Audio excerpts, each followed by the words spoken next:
A'udzu billahi minasyaitonir rajim. Bismillahirrahmanirrahim. Alhamdulillahirabbil alamin. Arrahmanir rahim. Maliki yaumiddin. Iyyaka na'budu wa iyyaka nasta'in. Ihdinas siratal mustaqim. Siratal ladzina an'amta 'alaihim ghairil maghdubi 'alaihim waladdallin. Amin. Hadirin hadirat rahimakumullah. Segala puji bagi Allah Subhanahu wa taala. Alhamdulillahirabbil alamin, yang memberikan karunia yang sangat besar bagi kita semuanya, dan seluruh alam raya itu milik Allah Subhanahu wa taala. Walillahi ma fis samawati wa ma fil ardi. Jadi milik Allah semuanya. Jadi kalau sekarang kita berada di hari ke-13 dan suasana peperangan antara Amerika Israel dengan Iran, semuanya atas izin Allah Subhanahu wa taala. Semoga Allah menepati janjinya, yaitu memenangkan orang-orang yang beriman dan bertakwa baik di dunia maupun di akhirat. Hari ini kita akan membahas bab tentang jihad lanjutan yang ketiga ini. Ternyata banyak orang yang pengen kembali ketika ada di neraka, pengen kembali ke dunia, ingin beramal soleh. Tapi ada orang yang masuk surga tapi pengen kembali ke dunia. Siapakah itu? Hadis ke-1311 dari Anas radhiyallahu anhu bahwa Nabi SAW bersabda, "Ma ahadun yadkhulul jannata yuhibbu ayyarji'a ila dunya." Subhanallah. Tidak seorang pun, ya, kata Rasulullah SAW, yang telah masuk surga ingin kembali ke dunia dan untuknya segala isi bumi, kecuali orang yang mati syahid, ya. Ia ingin kembali ke dunia lalu terbunuh 10 kali karena ia telah melihat kemuliaan yang diberikan Allah.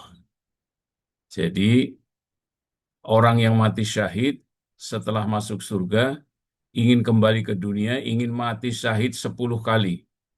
Karena apa? Karena dia telah melihat lima yaro minal karomati, telah melihat kemuliaan orang yang mati syahid di dalam surga sangat mulia. Ya, ini hadis muttafaq alaih karena ia telah melihat keutamaan mati syahid. Semoga Allah karuniakan pada kita semuanya, hadirin hadirat rahimakumullah, pahala mati syahid yang sangat mulia yang dikabarkan oleh Rasulullah Muhammad SAW pada hadis Riyadhus Shalihin nomor 1311. Selanjutnya dari Abdullah bin Amru bin As radhiyallahu anhu bahwa Rasulullah SAW bersabda, Allah mempunyai segala dosa orang yang mati syahid kecuali hutang. Allah mengampuni segala dosa yang mati syahid kecuali hutang. Hadis riwayat Muslim. Karena itu ketika kita akan berperang fisabilillah, hendaklah bereskan terlebih dahulu utang-utangnya. Ya, karena yaghfirullahu asyahidi kula dambi. Ya, semua dosa-dosanya diampuni. Ila daina, kecuali utang. Rawahul Muslim. Hadis riwayat Muslim. Dalam riwayat yang lain, Muslim yang lain, terbunuh di saat jihad fisabilillah menghapuskan seluruh dosa kecuali hutang. Jadi hutang tetap akan ditagih dengan sesama manusia, hutangnya baik dengan Allah juga yang mungkin punya nadar yang belum ditepati, maka hutang semuanya harus dibayar sebelum menuju peperangan fisabilillah. Dan Bapak Ibu sekalian, suasana sekarang Amerika melawan Iran, ya, atau Iran melawan Amerika, jangan sampai mundur, ya. Karena Allah berfirman dalam surat Al-Anfal ayat ke-15. Ya ayyuhalladzina amanu idza laqitumul ladzina kafaru zahfan wala tuwalluhumul adbar. Wahai orang yang beriman, apabila kamu berjumpa atau menemui orang-orang kafir yang sedang memerangi kamu, fala tuwalluhumul adbar. Maka jangan sekali-kali kamu lari ke belakang atau mundur, ya. Kecuali wa yuwallihumul yauma idzin duburahu ila mutaharrifan liqitalin atau mutahayyizan ila fi'atin faqad ba'a bi ghadabi minallah wa ma'wahu jahannam wa bi'sal masir. Kalau mundur, maka akan dibunuh dan tempatnya di jahanam. Selanjutnya dari Haris bin Ribi'i, dari Rasulullah SAW bersabda, beliau berdiri di antara sahabat, ia mengingatkan mereka bahwa jihad fisabilillah dan beriman kepada Allah adalah amalan yang paling baik. Lalu seorang lelaki berdiri dan berkata, wahai Rasulullah, bagaimana jika aku terbunuh fisabilillah? Apakah dosa-dosaku dihapuskan? Beliau menjawab, Naam, iya.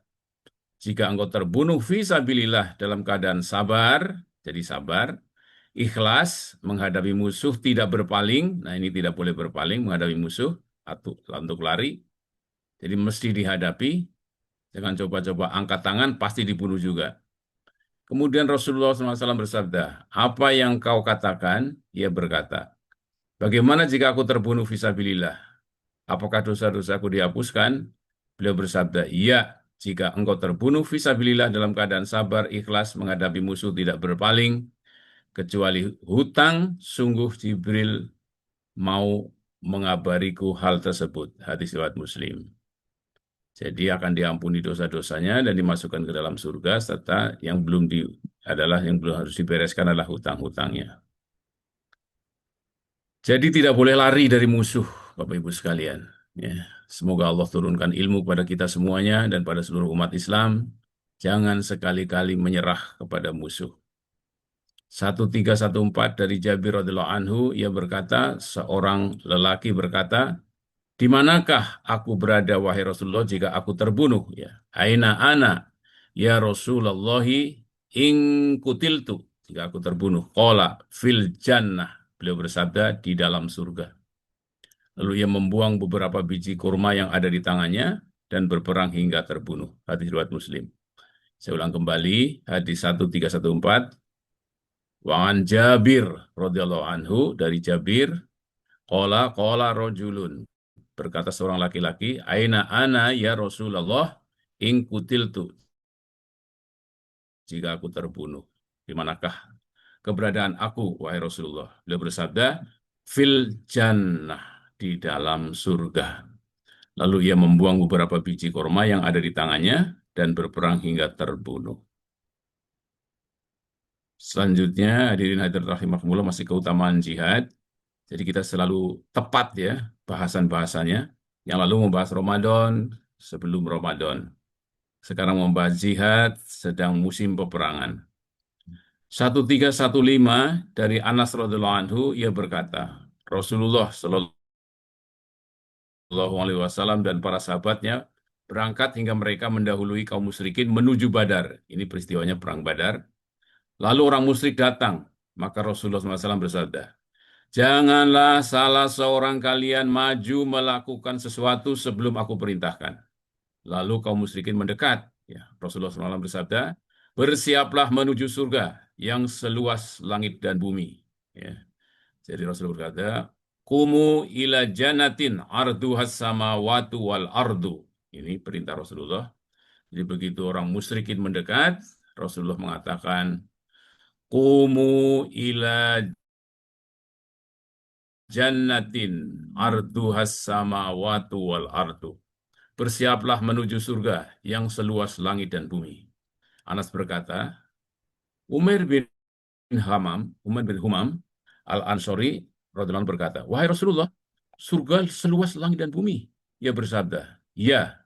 Beliau berkata, wah. Maka Rasulullah bersabda, apa yang membuatmu mengatakan wah, wah?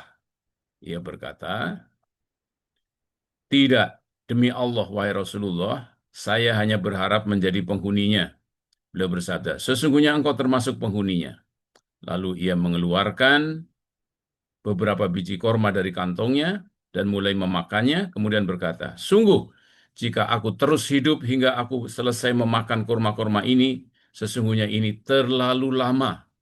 Lalu ia melempar korma yang ada di tangannya dan memerangi orang musyrik hingga ia terbunuh. Hadis riwayat Muslim.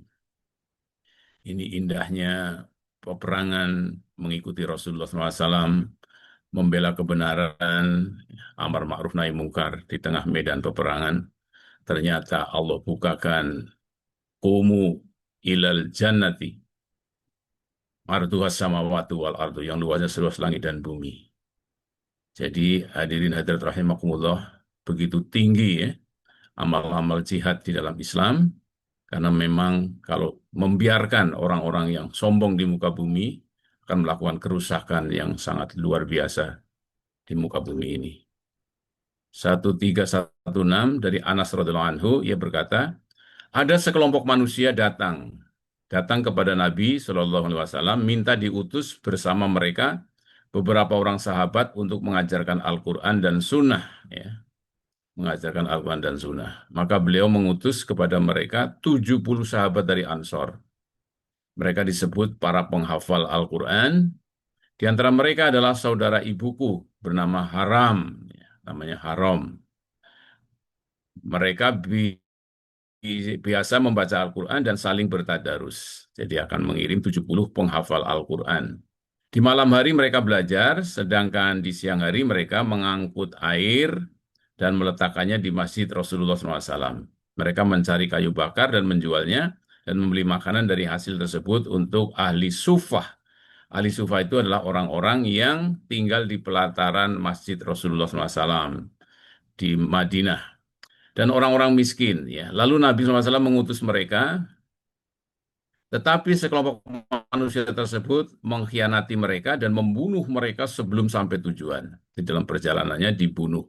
Mereka berdoa, ya Allah, sampaikanlah pada Nabi SAW tentang keadaan kami, bahwa kami telah bertemu denganmu, dan kami ridho kepadamu, dan engkau juga ridho kepada kami. Seorang lelaki mendatangi pamanku Haram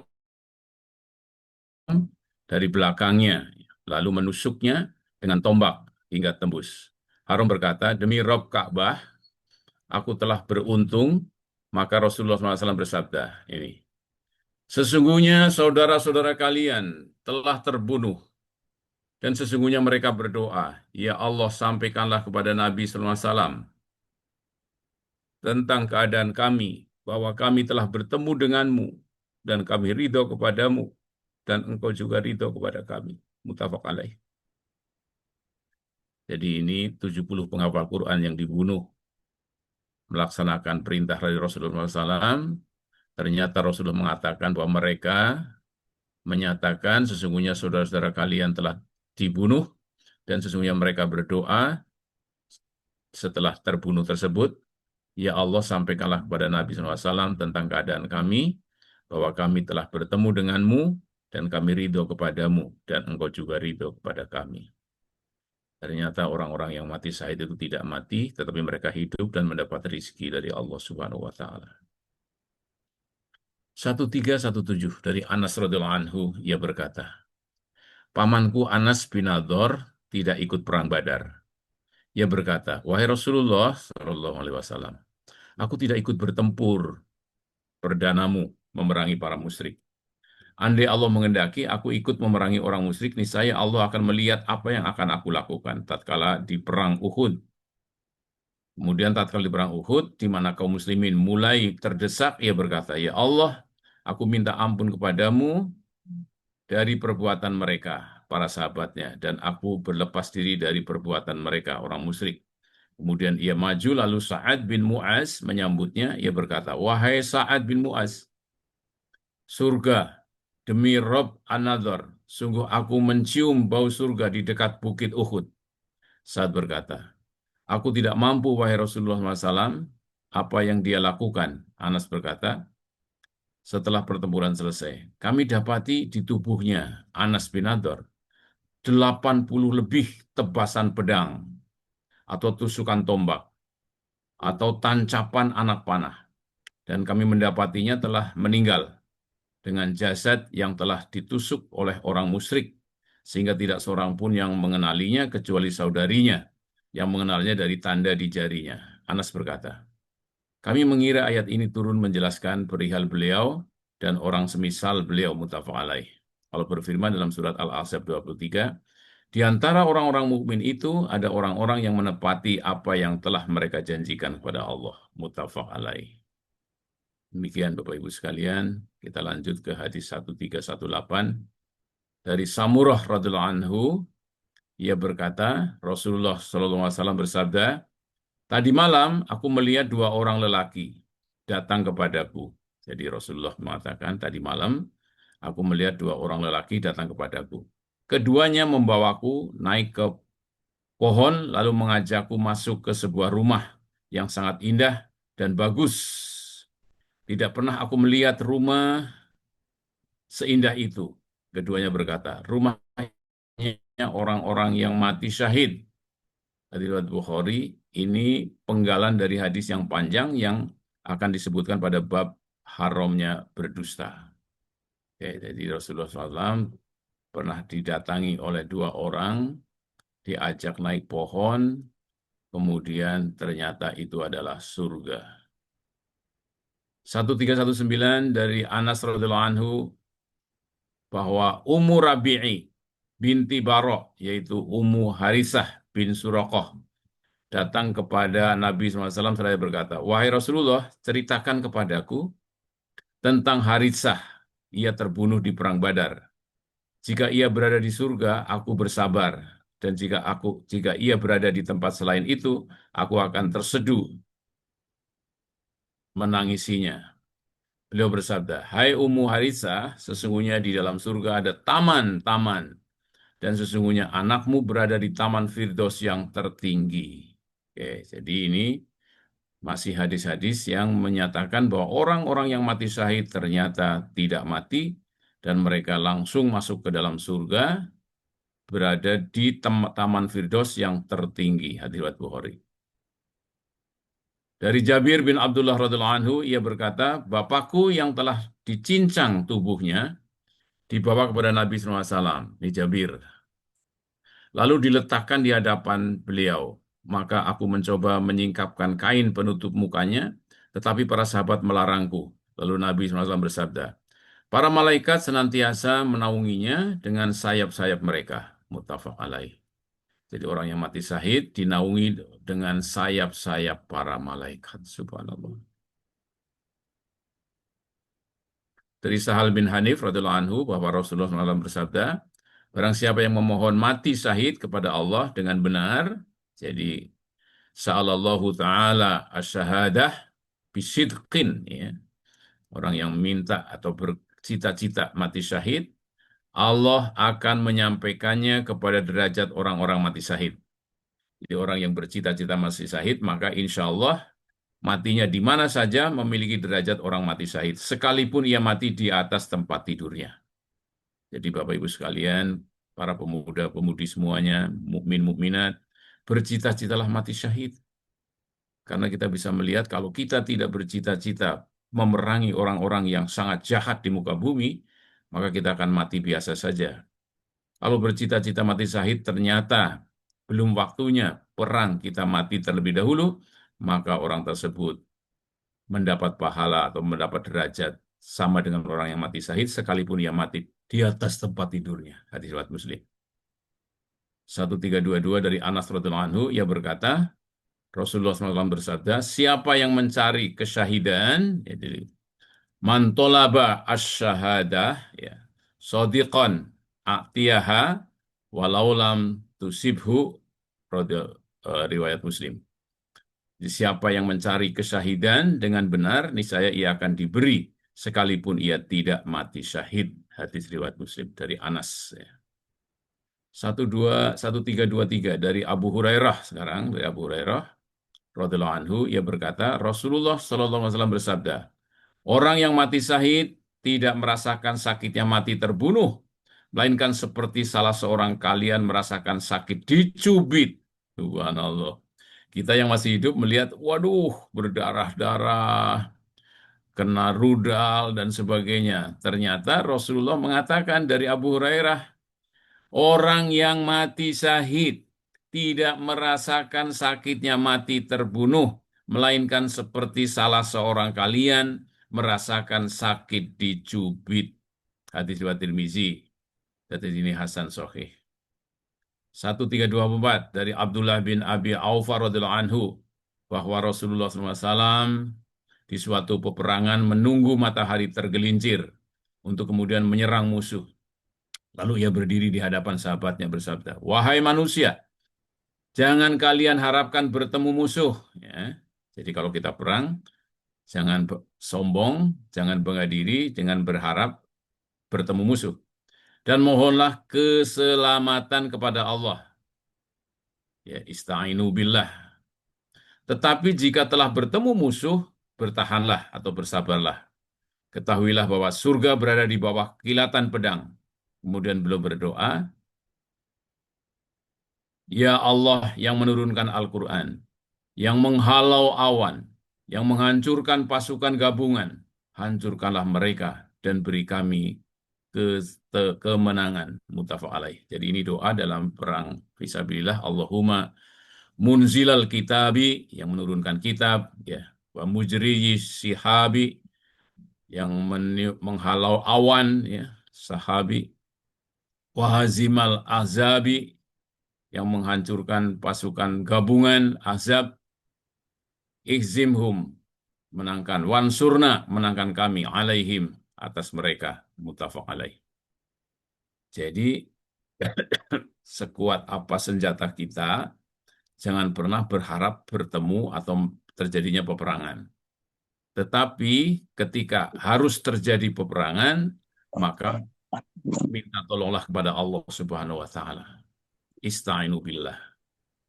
Im, Ya, jangan sampai tidak meminta pertolongan kepada bagaimana Allah Im? Subhanahu wa taala karena kehebatan senjata, banyaknya pasukan. Jangan sekali-kali seperti itu. Saya ulang kembali, wahai manusia, jangan kalian harapkan bertemu musuh dan mohonlah keselamatan kepada Allah. Tetapi jika telah bertemu musuh, bersabarlah. Ketahuilah bahwa surga berada di bawah kilatan pedang. Kemudian beliau berdoa, "Ya Allah yang menurunkan Al-Quran, yang menghalau awan, yang menghancurkan pasukan gabungan atau azab, hancurkanlah mereka dan beri kami kemenangan." Jadi dari dulu ternyata apa itu musuh-musuh Islam selalu koalisi, ya. Jadi Ahzab 1325 dari Sahal bin Sa'ad radhiallahu anhu, ia berkata, Rasulullah Shallallahu alaihi wasallam bersabda, dua yang tidak pernah ditolak, ada dua yang tidak pernah ditolak atau sedikit sekali kemungkinan ditolak, yaitu berdoa setelah azan dikumandangkan dan berdoa di saat perang berkecamuk. Nah, jadi ada doa yang dikabulkan Allah, yaitu ketika setelah azan dikumandangkan. Yang kedua adalah saat perang berkecamuk. Hadis riwayat Abu Daud dengan sanad sahih. Dari Anas radhiyallahu anhu, ia berkata, adalah Rasulullah SAW bila hendak berperang, beliau berdoa, "Ya Allah, Engkau adalah penopang dan penolongku. Denganmu aku memasuki pertempuran. Denganmu aku menyambar musuh. Dan denganmu aku berperang." Hadis riwayat Abu Daud dan Tirmizi. Tirmizi berkata derajat hadis ini hasan. Ya Allahumma anta adudi wa nasiri bika ahulu wabika asulu wabika ukatilu, aku berperang, dan denganmu aku berperang. Wabika, ya Allah, Engkau adalah penopang dan penolongku. Denganmu aku memasuki pertempuran. Denganmu ya Allah aku menyambar musuh. Denganmu ya Allah aku berperang. Jadi dalam perang fisabilillah tidak boleh sombong, tidak boleh bangga diri, yang ada adalah bergantung total kepada Allah Subhanahu wa taala. 1327 dari Abu Musa radhiyallahu anhu, bahwa Rasulullah SAW bila takut terhadap suatu kaum, beliau mengucapkan doa, "Ya Allah, kami menjadikanmu pada urat leher mereka, dan kami berlindung kepadamu dari kejahatan mereka." Riwayat Abu Daud dengan sanad sahih. Ya. Selanjutnya 1328 dari Ibnu Umar radhiyallahu an, bahwa Rasulullah SAW bersabda, kuda yang digunakan untuk berjihad tersimpul di ubun-ubunnya, kebajikan hingga dari hari kiamat. Muttafaq alaih. Jadi kuda yang kita naiki atau mobil atau tank atau pesawat atau rudal yang kita kerahkan itu semata-mata ya Allah terikat pada di ubun-ubunnya kebajikan hingga hari kiamat. Artinya di tangan Allah Subhanahu wa taala. Apakah kuda ini akan dimenangkan atau dikalahkan? Jangan pernah bangga dengan kendaraan, bangga dengan senjata, tetapi bergantunglah total kepada Allah Subhanahu wa taala. 1329 dari Urwah Al-Baraqi radhiyallahu anhu bahwa Nabi SAW bersabda, kuda yang digunakan untuk berjihad tersimpul di ubun-ubunnya kebajikan, jadi ubunnya kebajikan hingga hari kiamat, yaitu pahala dan rampasan perang, muttafaq alaih. Terakhir 1330 dari Abu Hurairah radhiyallahu anhu, ia berkata, Rasulullah SAW bersabda, siapa yang menyiapkan kudanya untuk berjihad fi sabilillah dengan keimanan kepada Allah dan meyakini janjinya, maka sungguh kenyang, dahaga, kotoran, dan kencing kuda tersebut akan memberatkan timbangan pemiliknya di hari kiamat. Demikian Bapak Ibu sekalian, kita sampai 1330, pekan depan insya Allah 1331 dari Ibnu Mas'ud. Mungkin ada tambahan atau pertanyaan. Jadi kita sudah membahas kitab Riyadhus Shalihin, bab tentang perintah dan pahala jihad fisabilillah atau berperang fisabilillah.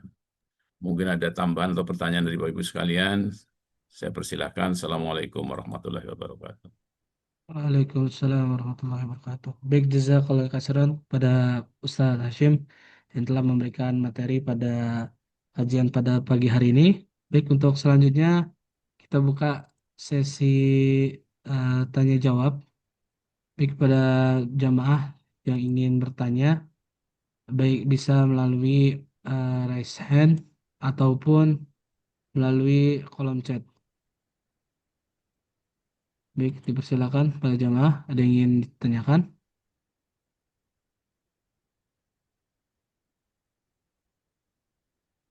Mas Denis, gimana? Mau bertanya? Silakan Denis. Ya. Jangan takut perang ya.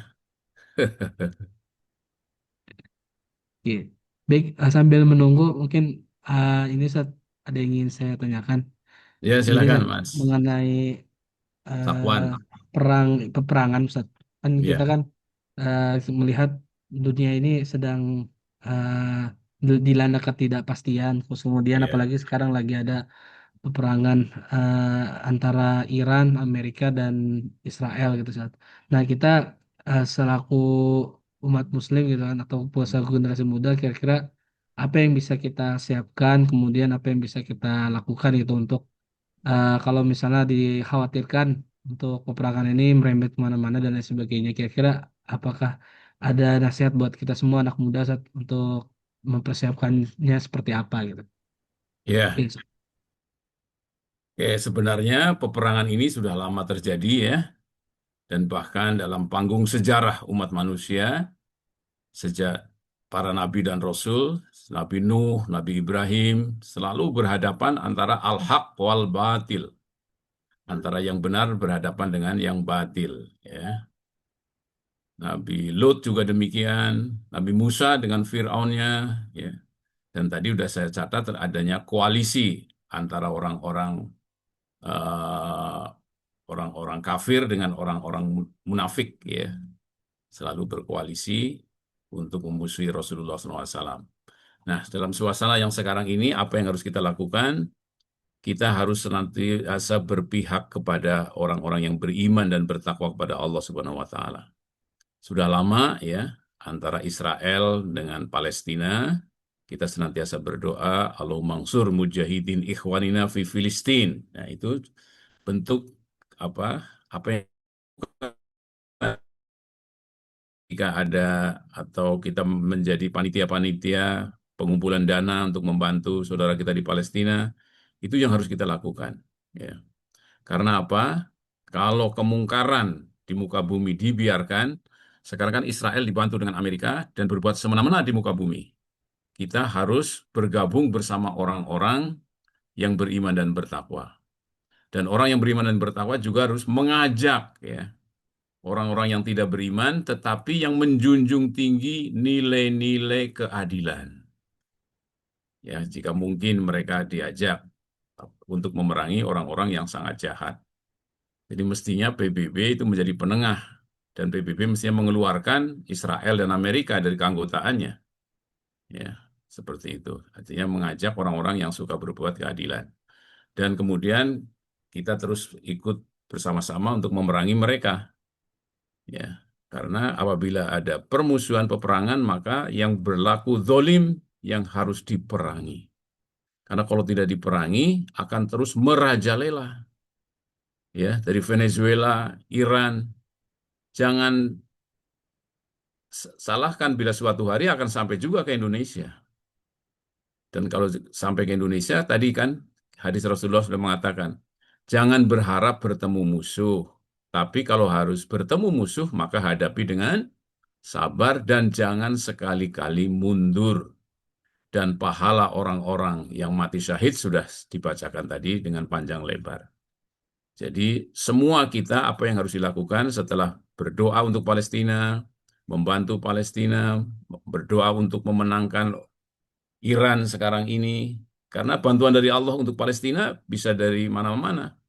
Ternyata yang menghancurkan Tel Aviv sekarang adalah Iran. Ya kan? Begitu. Bagi Allah semuanya mudah. Sebenarnya orang kafir itu yang tidak tahu apa bahwa walillahi ma fis samawati wa ma fil ardi. Orang kafir itu nggak tahu bahwa seluruh langit dan bumi itu milik Allah. Dan Allah sudah berjanji, innallaha yuhibbul muslimin, innallaha yuhibbul muttaqin, innallaha yuhibbul muhsinin. Banyak banget Allah cinta pada orang yang bertakwa. Nah, ternyata ketika kita melihat orang yang mati syahid tadi, pahalanya luar biasa. Jannah, surga. Dan mereka langsung hidup kembali. Subhanallah. Diberi rizki oleh Allah Subhanahu wa Ta'ala. Makanya tadi hadis pertama kan luar biasa kan. Kalau orang masuk neraka, menyesal. Kenapa saya tidak beramal soleh? Pengen dikembalikan ke dunia. Tapi ini ada orang masuk surga pengen dikembalikan ke dunia. Yaitu orang-orang yang mati syahid. Karena pahalanya, kemuliaannya sangat tinggi dari Allah Subhanahu wa Ta'ala. Jadi bercita-citalah yang terakhir, setiap kita bercita-citalah mati di medan jihad. Begitu Mas Takwam, jawaban Pak Hasim ya. Baik, terima kasih Jazakallah khairan Ustaz atas jawabannya. Jadi kita harus benar-benar ya mempersiapkan dan juga jangan takut sama namanya mati syahid gitu. Apalagi kan di yang mati yang dirindukan oleh kita semua gitu kan. Baik, Ustaz. Ada penanya melalui kolom chat dari Ya, Pak silakan Kamil. bacakan. Baik, Assalamualaikum warahmatullahi wabarakatuh, Ustaz. Mohon penjelasannya mengenai kaitan orang-orang munafik yang seolah-olah membela yang lemah dan lain-lain dalam berbagai sendi kehidupan dan bagaimana cara menjauhkannya. Baik. Ya, sangat penting memahami orang-orang munafik ya. Karena orang-orang munafik itu ternyata itulah dia aduwukum, musuh kamu sekalian. Jadi orang munafik ternyata musuh kamu. Banyak orang tidak mengenalnya itu. Dan itu dikisahkan di dalam surat Al-Baqarah ya, halaman kedua setelah tentang orang kafir. Wa minan nasi may yaqulu amanna billahi wal yaumil akhir wa ma hum bimumin. Mereka mengatakan aku beriman pada Allah dan hari akhir, padahal mereka tidak beriman. Tandanya banyak. Ya. Wa idza laqul ladina amanu qalu amana wa idza khalau ala sayatinihim qalu innama nahnu mustaziun. Aku hanya mengolok-olok saja. Ya kan? Nah, ternyata waspada dengan orang-orang munafik. Karena itu maka ini pertanyaannya mohon penjelasan Ustadz kaitan orang-orang munafik yang seolah-olah membela yang lemah dan lain-lain dalam berbagai sendi kehidupan dan bagaimana cara menjauhkannya. Yang satunya adalah doakan kepada Allah Subhanahu wa taala sehingga mereka apabila terus munafik segera dibunuh oleh Allah Subhanahu wa taala. Itu tersebut di dalam surat Al-Munafikun. Tentang orang munafik. Semoga Allah membunuhnya. Ini. Kemudian ya, karena orang munafik itu adalah orang yang paling jahat. Mereka beriman tetapi membunuh saudaranya. Sudah banyak terjadi ya, termasuk suasana sekarang ini di Iran dan juga dahulu di Arab Saudi ya, yang membunuh Raja Fahd siapa? Keluarga dekatnya. Gitu. Jadi orang-orang munafik itu bersama kita, berada di tengah-tengah kita, tetapi mereka sebenarnya hanya mengolok-olok kita dan mereka mengejar uang, mengejar jabatan, mengejar dolar. Dan yang paling utama, doa untuk diri kita semuanya, jangan sampai kita jadi orang munafik. Begitu. Jadi untuk menghindarinya, pertama, hindari dari diri kita sifat munafik, yaitu mengutamakan dunia dan jabatan daripada Allah dan surga, daripada ampunan Allah dan surga. Ya. Yang kedua, doakan keluarga kita tidak ada yang munafik satupun.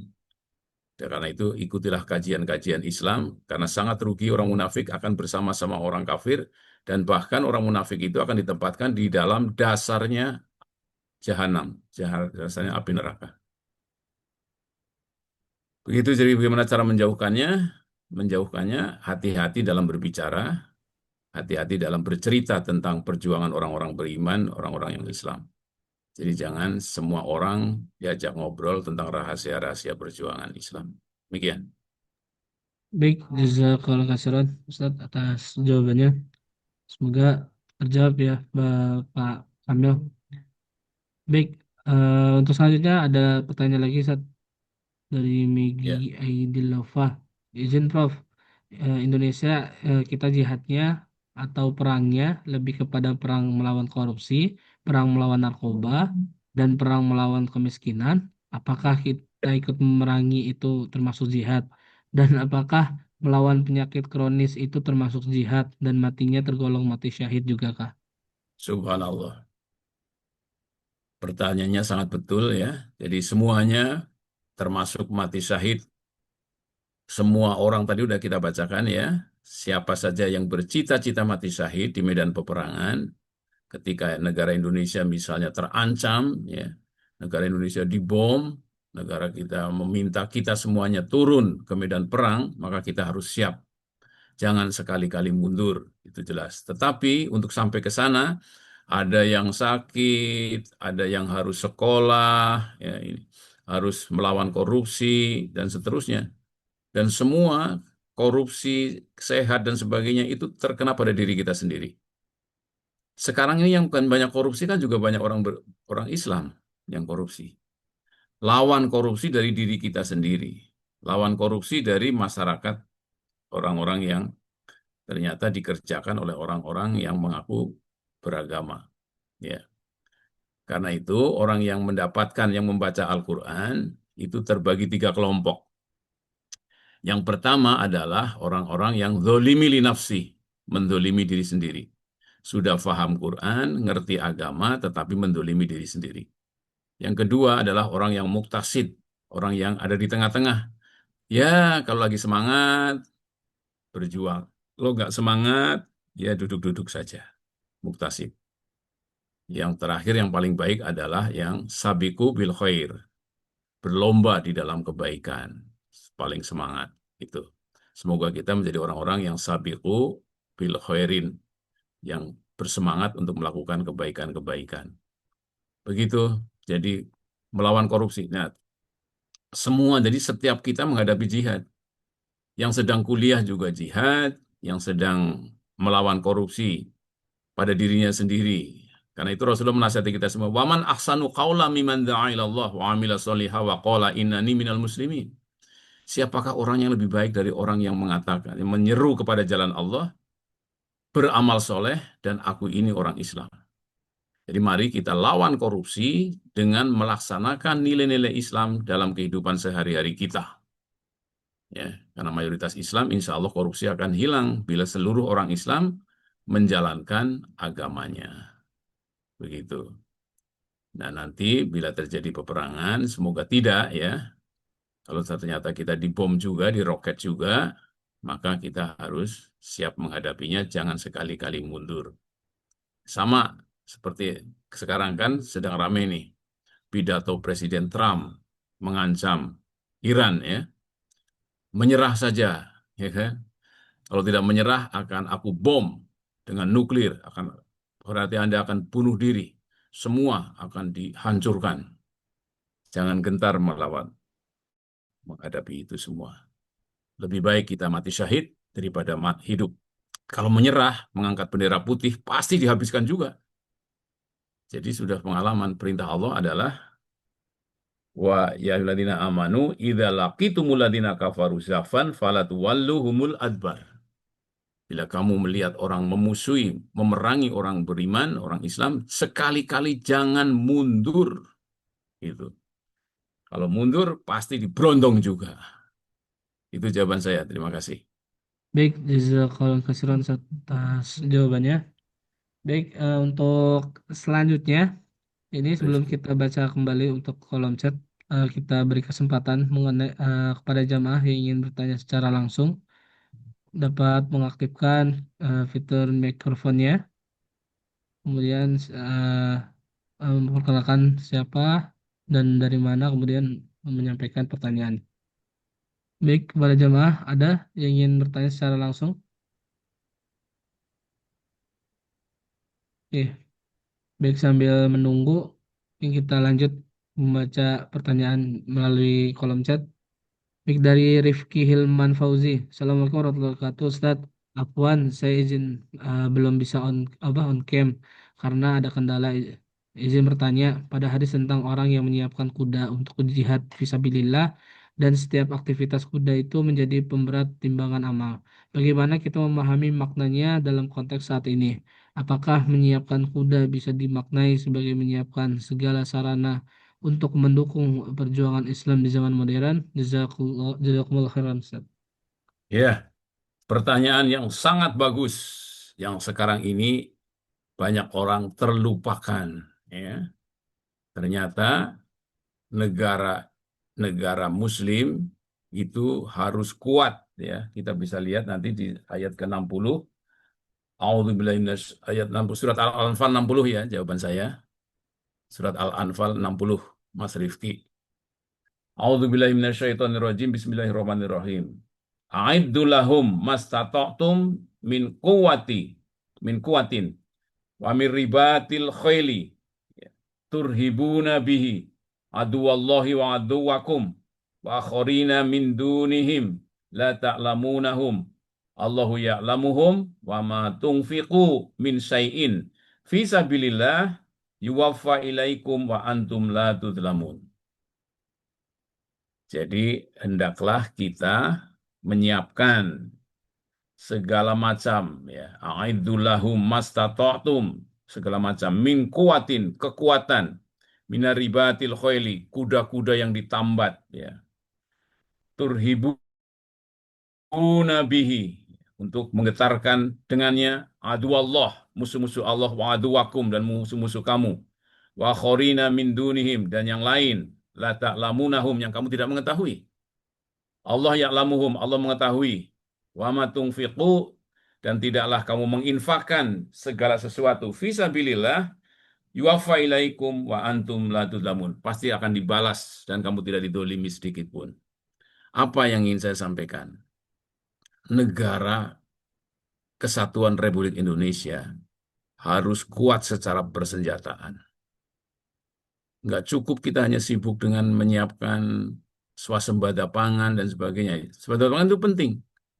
Tapi ketika kita tidak punya senjata, kita tidak digetarkan, tidak menggentarkan musuh-musuh Allah dan musuh-musuh kamu sekalian. Jadi sekarang bayangkan kalau misalnya sekarang Amerika dan Israel ngebom Iran, kemudian suatu hari ngebom Indonesia, kita akan balas dengan apa? Ini Mas Rifki. Jadi yang menyiapkan kuda-kuda ini sekarang ya melakukan kuliah tentang nuklir, kuliah tentang tank, kuliah tentang roket, kuliah tentang apa? Kapal selam, tentang pesawat tempur, drone. Ini. Jadi izin bertanya pada hadis tentang orang yang menyiapkan kuda untuk jihad fisabilillah dan setiap aktivitas kuda itu menjadi pemberat timbangan amal. Bagaimana kita memaknanya dalam konteks saat ini adalah menuntut ilmu untuk membuat negara kita negara yang kuat, yang ditakuti atau disegani oleh negara-negara yang jahat. Jadi preambul Undang-Undang Dasar 45 tidak akan bisa tercapai ya bahwa kemerdekaan itu ialah hak segala bangsa, penjajahan di atas harus dihapuskan kalau negara kita baru memperhatikannya pangan saja, mengabaikan pesawat tempur, mengabaikan kapal induk, mengabaikan ilmu roket, mengabaikan drone yang bisa membawa bom. Apakah untuk menghancurkan dunia? Bukan. Bahasanya adalah untuk menggetarkan dengannya aduwallahi wa aduwakum, musuh Allah dan musuh kamu. Jadi disegani oleh Israel, disegani oleh Amerika ketika Indonesia ternyata punya anak-anak mahasiswa-mahasiswi yang punya riset roketnya bisa sekian kilometer. Subhanallah. Demikian jawaban saya. Terima kasih. Baik, jazakallah khairan Ustaz atas jawabannya. Baik, untuk pertanyaan terakhir dari Umi Fitriah. Assalamualaikum, izin mohon penjelasannya Ustaz Waalaikumsalam.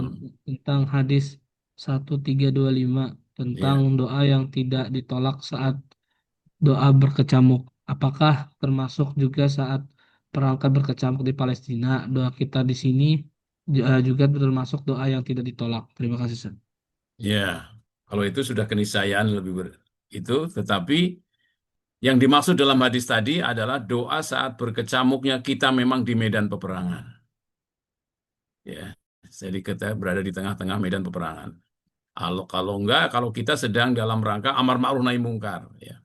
Mahasiswa-mahasiswi sedang memperjuangkan keadilan, ya, di tengah-tengah acara demo misalnya, ya. Di situ kemudian ditembakin dengan gas air mata, maka doa di situ adalah doa dikabulkan Allah Subhanahu wa taala. Itu. Apalagi dengan dalam medan peperangan yang sebenarnya seperti yang terjadi di Palestina maupun yang sekarang yang terjadi di Iran dan Irak. Jadi kita harus bisa memahami ketika apa perang berkecamuk, termasuk doa-doa saudara kita yang sekarang sedang ada di mana nih? Dubai, yang sedang ada di eh, perjalanan umroh di bulan Ramadan, ya, terdampar di airport-airport karena pesawat di-cancel. Doa mereka dikabulkan Allah Subhanahu wa taala. Itu. Kenapa mereka berada di kawasan yang sedang berkecamuk peperangan. Bisa saja roketnya itu jatuh di airport Jeddah. Bisa saja jatuh di tempat tinggal mereka. Ya. Mereka istighfar, mereka menyebut Allahu Akbar. Jangan lupa doa yang diajarkan Rasulullah Muhammad SAW. Demikian jawaban saya. Baik, Network. jazakallah khairan Ustaz atas Ya. jawabannya. Masya Allah, luar biasa. Baik, untuk selanjutnya, mungkin terakhir kita buka untuk jemaah yang ingin bertanya secara langsung. Kalau masih ada yang melalui chat. Oke, baik mungkin jika tidak ada, kita cukupkan sesi tanya jawab pada pagi hari ini. Eh, Kami ucapkan jazakumullah khairan pada Ustadz Profesor Dr. Hashim yang telah memberikan tausiahnya dan juga ilmunya kepada kita semua. Semoga itu bisa bermanfaat bagi kita semua dan bisa dapat kita jalankan di kehidupan sehari-hari. Baik, untuk sebelum kita tutup, mungkin ada closing statement dari Ustadz untuk penutup kajian pada pagi hari ini. Jadi Allah dan Rasulnya menginformasikan kepada kita pentingnya membela tanah air, pentingnya membela kebaikan dan kebenaran keadilan di muka bumi, dan pentingnya untuk melakukan amar ma'ruf nahi mungkar dan jihad fisabilillah. Dan ketika panggilan jihad fisabilillah berkumandang, tidak ada satupun ibadah yang lebih penting dari itu. Bayangkan ketika Rasulullah memanggil orang beriman untuk membuat parit dalam perang Khandaq, apakah Anda pantas tetap ada di kos-kosan, diam saja, tidak menuju medan bersama Rasulullah? Mm-mm. Karena apa? Resikonya kalau sampai orang kafir musyrik masuk ke dalam negeri Madinah, hancur kota Madinah. Sama Indonesia demikian juga. Jadi kenapa saya sudah bisa menunjukkan bahwa pentingnya jihad fisabilillah dari semua amal yang lain. dan pahalanya sangat tinggi. Surga di bawah kilauan pedang. Kalau surga di bawah kilauan rudal sekarang ini. Ya, jadi silahkan pemuda-pemudi Indonesia yang punya prestasi yang bagus, pesan saya, ambil kuliah tentang roket, ambil kuliah tentang drone. Sangat-sangat mendukung untuk memajukan Indonesia menjadi negara yang kuat. Itu aja. Kita tutup dengan doa, Mas Ya, Takwang. baik, Ustaz. Jazakallahu khairan Ustaz atas penyampaiannya. Baik, sebelumnya kami ingatkan pada jamaah yang belum mengisi presensi, dipersilakan untuk mengisi presensi yang ada di kolom chat. Baik, Ayo kita berdoa untuk bersama. ya, baik. Allahumma salli wa sallim ala Sayyidina Muhammad wa ala ali Sayyidina Muhammad. Amin amin ya rabbal Amin. alamin. Amin. Alhamdulillahi rabbil alamin. Hamdan syakirin, hamdan na'imin, hamdan yuwafi ni'amahu wa yukafi mazidah. Ya Amin. Allah Rabbana lakal hamdu kama yanbaghi li jalali wajhika azimi sultanik. Raditu Amin. billahi rabba wa bil islami dina wa bi Muhammadin nabiyya wa rasula. Rabbana inna nas'aluka ilman nafi'an wa rizqan wasi'an wa shifaan min kulli da'in. Rabbana inna nas'aluka salamatan fid din wa afiatan fil jasadi wa ziyadatan fil ilmi wa barakatan fil rizqi wa taubatan qabla al maut wa rahmatan indal maut wa maghfiratan badal maut. Allahumma hawin alaina fi syakaratil maut. Allahumma ansur mujahidin ikhwanina fi Filistin. Allahumma ansur mujahidin ikhwanina fi Iran. Allahumma ansur mujahidin ikhwanina fi kulli makan wa fi kulli zaman. Rabbana atina fid dunya hasanah wa fil akhirati hasanah wa qina adzabannar. Rabbana taqabbal minna innaka antas samiul alim wa tub alaina innaka antat tawwabur rahim. Subhana rabbika rabbil izzati amma yasifun. Wassalamu alal mursalin walhamdulillahi rabbil alamin. Amin. Assalamualaikum warahmatullahi wabarakatuh. Waalaikumsalam warahmatullahi wabarakatuh. Baik, Ustaz. Jazakallahu khairan. Izin Ustaz, ada sertifikat yang ingin kami berikan. Sebentar.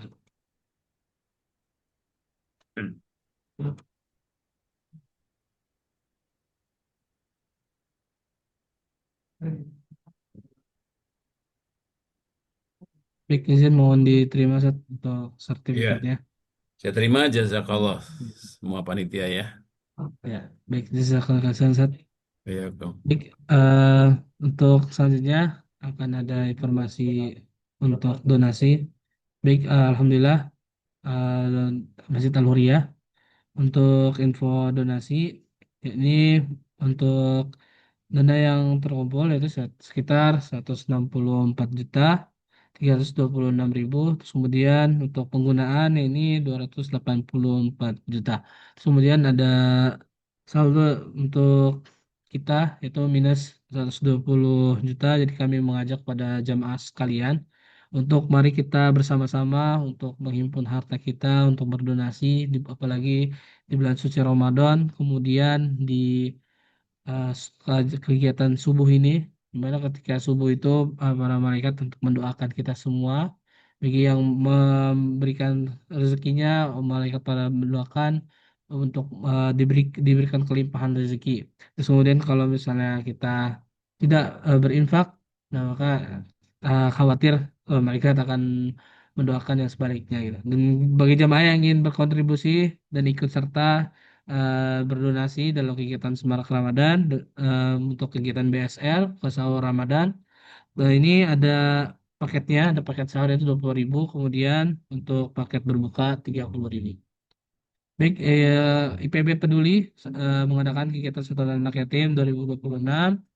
Nah, ini teman-teman bisa yang ingin berdonasi mengenai kegiatan-kegiatan santunan anak yatim dapat ke rekening eh, dana sosial IPB BSI yaitu 800 500 1137 dan kemudian Bank Mandiri yaitu 1330 33316. Baik, berikut ada video.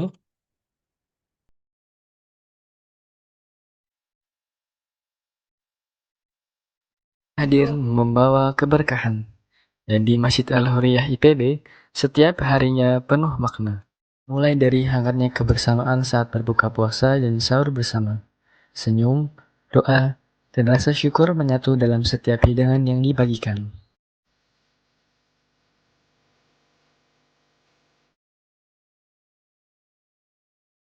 Melalui kajian senja dan pelatihan imam tarawih, ilmu terus bertumbuh, mempersiapkan generasi pemimpin sholat yang penuh tanggung jawab.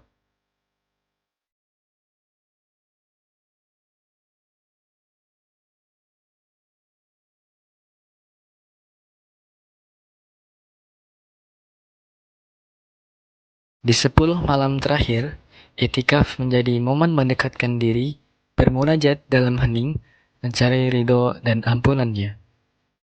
Dan akhirnya, takbir berkumandang dalam sholat Idul Fitri bersama.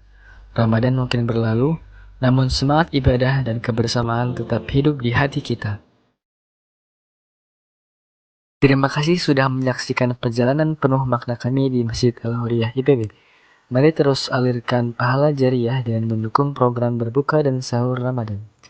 Cukup scan kris di layar atau transfer melalui rekening BSI dan BRI yang tersedia. Sekecil apapun bantuan Anda, sangat berarti untuk menjaga semangat ibadah dan kebersamaan tetap hidup di hati kita. Jazakallahu khairan pada teman-teman, pada Ustadz Hashim yang telah memberikan materi pada pagi hari ini.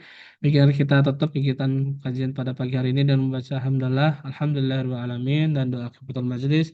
Subhanakallahumma wa bihamdika asyhadu an la ilaha illa anta astaghfiruka wa atubu ilaik. Wa minkum wassalamualaikum warahmatullahi wabarakatuh.